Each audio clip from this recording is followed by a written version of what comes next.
श्रीलक्ष्मी श्रीमहालक्ष्मी क्षीरसागर कन्यका उत्तिष्ठ हरिसम्प्रीते भक्तानां भाग्यदायिनी।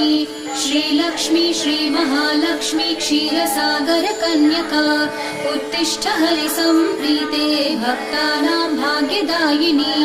उत्तिष्ठोत्तिष्ठ श्रीलक्ष्मी विष्णुवक्षस्थलालये उत्तिष्ठ करुणापूर्णे लोकानां शुभदायिनी।